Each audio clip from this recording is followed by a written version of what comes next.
May ginigito ako kasi ito na lang.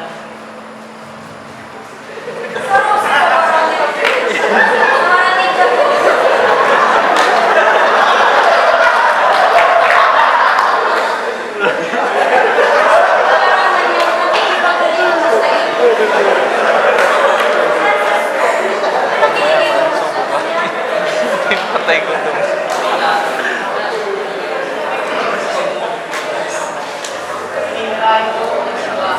Pero daw, kayo naman mga nagtutungan. Basta sinabihan ako ng Diyos. Pero ayaw ko sa bahan. Ano na pala ang nangyayari? Bako ako nakapagpaglan para sa kanya sarili niya. Francesco, dahil naaraw ka sa iyong ama ang gigibumong sa imo. Kanman akong ka sa kolestrada, daw siya mawara sa sarili niya. Tapos ka nakalibre niya. Inuna niya, nakapalitan dati sa gabos. Namangtabang ka, namatrabaho kayo sa tindahan. Tapos ang apit, ikaw ng mga mahala ka ini. Araw ka, hindi ko man sa iyang ama, sa iyong amang itinabunin mo.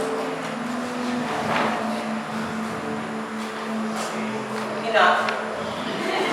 Kaya magiging ako ka na. Pero kung ano sa mga amigo, si Fernando,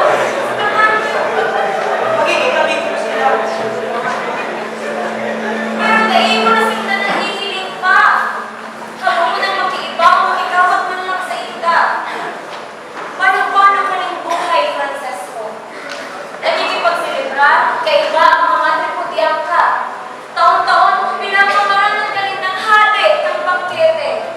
Tapos nagtutulong ang mga darami sa imo.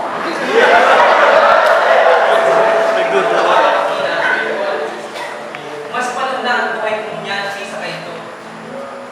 Pero, ako ko na maging halit at bangkete.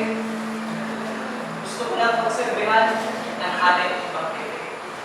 Francisco, ano ba ang nangyari sa buhay mo? Sarong taon ako sa kulungan.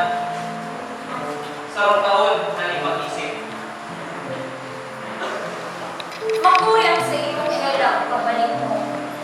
Pero may mas urong pa kaiyan. Aram kong ikinakasukawan sa kama. Francesco! Sa bulod! Sa school ito.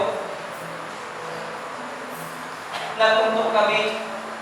Kaya pa yung si mga kabayo.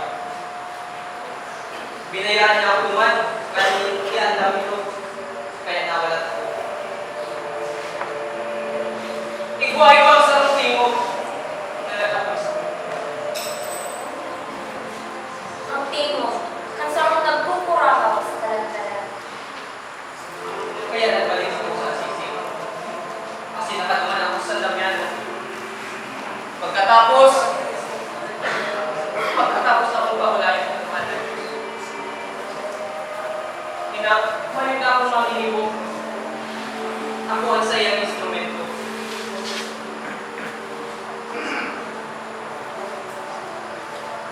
Lakaw, Francesco Giovanni. Lakaw. Naghalian sa imo ang masurugan. Naghali siya para magpunang sa tuyo. Pati ka!